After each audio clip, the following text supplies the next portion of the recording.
La leyenda negra es un argumentario de la excepcionalidad negativo. Es decir, la historia de España constituye una anomalía en el conjunto de las naciones occidentales, no por su brillo o por las cosas buenas que haya aportado a nuestra civilización, sino justamente por todo lo contrario, ¿no? Un gran vigor debe tener cuando todavía a día de hoy, pues un presidente de México lo convierte en uno de sus caballos de batalla, cuando todavía a día de hoy un candidato en Ecuador hace su campaña sobre el argumento de que hay que descolonizar 2 siglos después de la independencia, cuando en California se destruye enorme cantidad de patrimonio hispano, indiscernible si es hispano, hispano-mexicano, mexicano, novohispano, indiscernible, pero se destruye y suma y sigue en muchos aspectos que realmente no hemos terminado de verificar, no hemos terminado de estudiar los últimos razones del argumentario. Y una de las razones por las que ha pervivido y sobre todo tiene buena salud en España es porque existe una especie de extraño placer de morbo en ser los malos malísimos. Yo creo, y últimamente cada vez estoy más convencida de que ese punto lo tendríamos que tocar, que hay como, o sea, si no somos excepcionales en lo bueno, pues seámoslo en lo malo, pero en cualquier caso seamos excepcionales, de alguna forma. Y entonces ahí se montan 3 o 4 niveles de distopías extraordinarias. La primera es creer que España ahora es la España del imperio, disparate absoluto.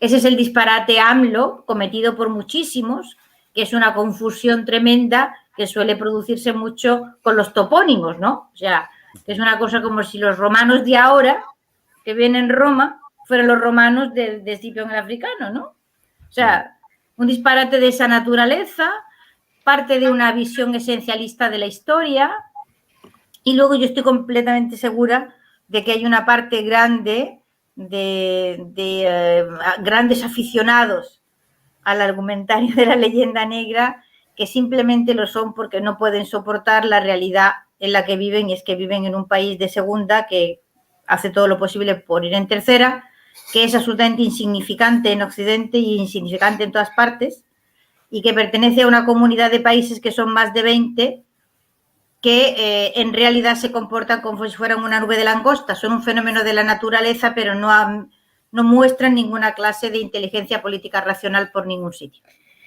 Bueno, yo creo que, digamos, los 2 pilares en torno a los que pivota es una recurrencia de asuntos, ¿no? Los 2 fundamentales son el binomio Inquisición-Conquista. Esos, digamos, son los 2 grandes asuntos en torno a los que pivota en un sitio y en otro.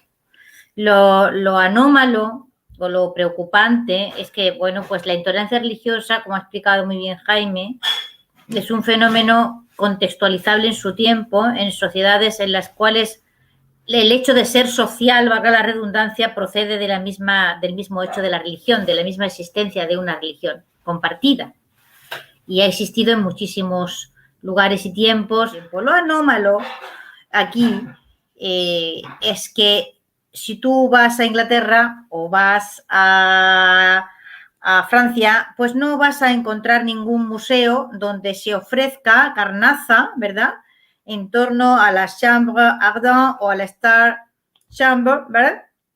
Porque estos son episodios de la historia que uno no se pone, digamos, a presumir de ellos. En el cambio, España, pues si vas a Toledo es lo primero que te encuentras por todas las calles de Toledo, anunciados el Museo de la Inquisición. Si llegas a Granada igual, y te puedes encontrar una gran cantidad de negocio vivo, negocio, cuando hablo negocio digo negocio, que le he calculado yo las entradas y le he calculado los ingresos y son espectaculares, ofreciendo como al público una enorme cantidad de aparatos de tortura que son todos copiados en fin, me encantaría enseñarlos, en unos casos de grabados alemanes, otros de grabados, aparatos que jamás pertenecieron a la Inquisición, la mayor parte de ellos falsamente envejecidos. En fin, es un museo de los horrores totalmente fake. Pero ese museo de los horrores totalmente fake tiene docenas y docenas y docenas de visitantes cada día y el morbo que atrae es fenomenal. Y entonces todavía hoy el personaje del inquisidor, del terrible inquisidor español, ese cura fanático, medio loco, que da miedo, sigue siendo... Yo creo que hay una serie de personajes literarios. Esto es muy interesante, a mí me gusta mucho la literatura, creo que nos enseña un montón la literatura, ¿no? Entonces hay que ver los personajes literarios que España ha aportado, digamos, al crisol de la literatura occidental, ¿no?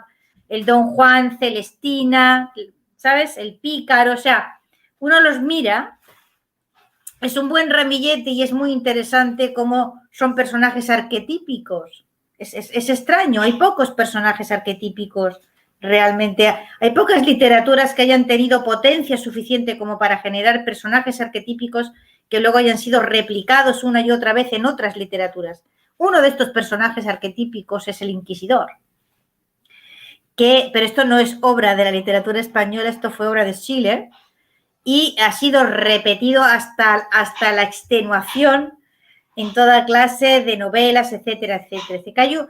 Hay otro componente muy interesante y no estudiado, que es la aportación de la literatura a la popularización de la novela, o sea, de la leyenda negra como un estado de opinión pública. Es decir, es que la leyenda negra está constituida en torno a una serie de fenómenos desenfocados que ha llegado un momento en que se han transformado en opinión pública, es lo general, es lo que la mayor parte de la gente piensa. Entonces, cuando tú contradices esa opinión común, te encuentras con un rechazo visceral a aceptar un punto de vista que realmente no puede encajarse, no puede bajo ninguna circunstancia encajarse, ¿no? Y entonces, en gran parte, decías tú antes, la razón por la que la vigencia de estas ideas se ha perpetuado. Bueno, lo explica, estaba yo leyéndolo hoy precisamente, El espejo enterrado de Carlos Fuentes, ¿no? Cuando habla del encono que toda Hispanoamérica tiene con España, es el encono que España tiene con España y el que todos tenemos con todos. Entonces, realmente el problema que no queremos ver es que en el Big Bang del Imperio Español, yo no creo que España perdiera nada. Yo creo que en un momento determinado, lo he dicho muchas veces y lo sigo diciendo, y si me cuelgan del palo mayor lo siento, yo creo que la España contemporánea nace en Cádiz. Nace en el contexto de las guerras napoleónicas y es un territorio más de todos los que estallan cuando se produce el Big Bang del Imperio Español. Y a partir de ese momento sigue aproximadamente las mismas pautas que caracterizan al resto de los territorios que se fragmentaron políticamente y que tienen una y otra vez una serie de estructuras evolutivas que son reiteradas o sea, el caudillismo, la inestabilidad política y económica, la dependencia del exterior, la subordinación cultural, el rechazo de lo propio, el trastorno bipolar, etcétera, etcétera, etcétera. Todo esto ocurre en España y como desde el siglo XIX nos negamos a mirar a América, pues no nos damos cuenta que sucede en América y sucede en España. Es decir, que si usted tiene un gobierno chavista en una república hispanoamericana, tiene muchas posibilidades de encontrárselo en España al cabo de poco tiempo. Y esto nos empeñamos en rechazarlo como el resultado de una conexión que existe y existirá, pero esa conexión no sirve para producir nada positivo, sino que lo que sirve es para generar más y más debilidad y más problemas internos, etcétera, etcétera. Es decir, el mundo hispano, todo él, y cuando digo mundo hispano yo incluyo España, está afrontando el segundo proceso de balcanización. Y esto está sucediendo en España y está sucediendo en Hispanoamérica. Y como no nos andemos listos, de este segundo proceso de balcanización no salen 21 naciones, que fue lo que pasó cuando se produjo el primer Big Bang. Saldrán 40 o 50. Y el mundo hispano será todavía más una nube de langosta compactada culturalmente de una manera extraordinaria, muy potente culturalmente, absolutamente inhábil para afrontar los desafíos del siglo XXI y buscando un amo que la dirija. Esa es la realidad de nuestro mundo y en esa realidad el argumentario de la leyenda negra juega un papel importantísimo, es fundamental, porque a mí la leyenda negra y su argumentario no me interesa en lo que afecta a Felipe II ni a Franco, me interesa en lo que afecta a las generaciones que tienen ahora 20 años y que se están enfrentando absolutamente desarmadas a las demagogias tipo AMLO en Hispanoamérica, que están provocando dentro de sus propias naciones unos enconos como los que hay aquí, unas malas hostias internas terribles, ¿vale? Y eso no va a contribuir más que al debilitamiento interno de todas y cada una de estas naciones. Y esto es algo que ha ocurrido antes, que sigue ocurriendo y que va a ocurrir más, y que no vamos a poder jamás enfrentarnos a ello con éxito si no somos capaces de analizar este problema en su globalidad. Hubo un cisma religioso como consecuencia de la hegemonía española. Exacto. Y en ese cisma religioso, evidentemente, las cosas son llevadas a un extremo, que es el extremo al que se llega cuando está implicado algo que es vital, que es esencial, metafísico, ¿no? Que es la religión. Exacto. Ni hay componente posible, ni hay forma de entendimiento, porque es o es tu Dios o es el mío. O me salvo yo o te salvas tú. Es llevar la confrontación a unos terrenos en los cuales no es posible la vuelta atrás, ¿no? La guerra religiosa siempre es una yihad, ¿no? Hay alguna gente que se escandalizó muchísimo porque yo puse que la leyenda negra estaba en el ADN de los protestantes. Bueno, Peter Frankopan dice en un libro: lo que se desató contra España fue una yihad. El asunto es cómo reconduces tú esa situación, quiere decir que es esa emotividad, es decir, esa forma primaria de afrontar la política, que es un terreno en el que debiera reinar la mayor cantidad posible de racionalismo, cómo evitas que genere estas bipolaridades que son desestructurantes y al mismo tiempo cómo evitas la aparición de caudillos que vienen a resolver los problemas que ellos mismos han provocado o van a provocar. Entonces, eso es un círculo vicioso que lleva muchísimo tiempo funcionando, que tiene además que es enormemente fácil alentarlo desde el exterior, es decir, el indigenismo político en Hispanoamérica, que no es más que el indigenismo que nosotros tenemos aquí, lo mismo. Ha sido inoculado en Hispanoamérica a partir de los estudios supuestamente antropológicos de un montón de ONGs y de universidades americanas, estadounidenses, no americanas, estadounidenses, supuestamente con la mejor intención del mundo, pero luego te entran unas dudas metafísicas que uno no se las puede quitar de la cabeza, porque ese indigenismo en territorio de los Estados Unidos no pasa nunca del folclore y los coros y danzas y nunca llega a ser político, y en cambio se transforma en un elemento de confrontación política en el territorio hispano. Es decir, son cosas que uno quisiera llegar a entender, ¿no?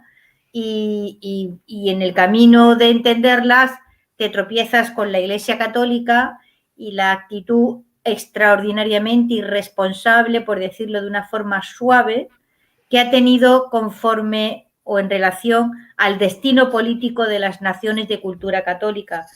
Este es otro problemón de larguísimo alcance, mal analizado, que suele resolverse siempre con una especie de pirotecnia anticlerical, histérica, que no lleva a ningún sitio, que no resuelve nunca nada, que no permite reconducir la situación y que sobre todo termina siempre dejando el asunto en la casilla anterior, que es la cosa más cómica de todas, ¿no?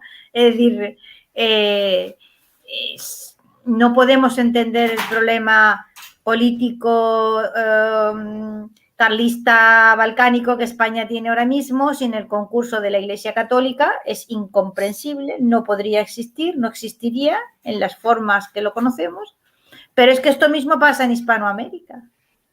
Entonces, es que hay un montón de cosas que tenemos que ayudar, o sea, que la inteligencia que haya, la poca o mucha que haya, es forzoso ponerse a intentar comprender y analizar estos problemas, porque los tenemos juntos, porque debilitan extraordinariamente a la comunidad hispana que no sabe afrontarlos porque se les ofrecen herramientas de análisis que son pues el argumentario de la leyenda negra a lo AMLO y es imposible que alguien pueda, con esas herramientas de análisis, comprender la situación en la que está, los problemas que tiene y cómo resolverlos. Esa es, digamos, la perversidad última del argumentario de la leyenda negra, que inhabilita para comprender los problemas del presente, que tiene el enorme mundo hispano, que son 500 millones, no uno ni dos. Estamos hablando de una comunidad cultural